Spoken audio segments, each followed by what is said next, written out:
మహాపండితుణ్ణి అని ఆయన చెప్తారు. వెంటనే ఆవిడ ఏమంటుందంటే, ఓహో అవునా, సరే మీరు మహాపండితులు కదా, అయితే ఈ ప్రపంచంలో ఇద్దరు అత్యంత బలవంతులు ఎవరో చెప్పండి అంటారు. వెంటనే ఈయన, అమ్మా నాకు దాహం వేస్తుందమ్మా, ముందు ఒక గ్లాస్ మంచినీళ్ళు ఇప్పించండి, తర్వాత మీ ప్రశ్న కార్యక్రమాలు వేయొచ్చు అన్నట్టుగా అంటారు. అప్పుడు ఆవిడ వెంటనే, చూసారా, ఒకటి మీరే చెప్పారు దాహం, రెండోది ఆకలి, ఈ రెండిటికి మించి బలవంతులు ఎవరూ లేనే లేరు.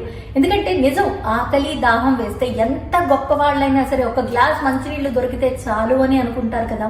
సరే, ఈ ప్రశ్నకి సమాధానం చెప్తే మీకు ఖచ్చితంగా నీళ్లు ఇస్తానని చెప్పి ఆవిడ ఇంకో ప్రశ్న వేస్తుంది. ఈ లోకంలో ఇద్దరు అలసిపోని బాటసారులు ఎవరు అని అడుగుతుంది. ఆయన, అమ్మా నాకు మంచినీళ్ళు ఇప్పించండి అమ్మా, నాకు దాహం వేస్తోంది, ఈ ప్రశ్నల తర్వాత అడగొచ్చు కదా అంటారు. కానీ ఆవిడ వెంటనే దానికి సమాధానంగా సూర్యుడు చంద్రుడు అలా అలుపెరగకుండా పొద్దున రాత్రి వస్తారు పోతారు, వస్తారు పోతారు. సరే ఇప్పుడు చెప్తారా ఇంతకీ మీరెవరు మహాపండితుణ్ణి అని ఆయన చెప్తారు. వెంటనే ఆవిడ ఏమంటుందంటే, ఓహో అవునా, సరే మీరు మహాపండితులు కదా, అయితే ఈ ప్రపంచంలో ఇద్దరు అత్యంత బలవంతులు ఎవరో చెప్పండి అంటారు. వెంటనే ఈయన, అమ్మా నాకు దాహం వేస్తుందమ్మా, ముందు ఒక గ్లాస్ మంచినీళ్ళు ఇప్పించండి, తర్వాత మీ ప్రశ్న కార్యక్రమాలు వేయొచ్చు అన్నట్టుగా అంటారు.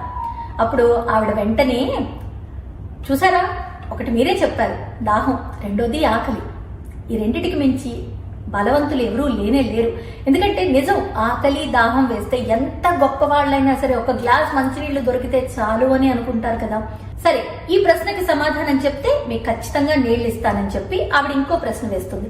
ఈ లోకంలో ఇద్దరు అలసిపోని బాటసారులు ఎవరు అని అడుగుతుంది.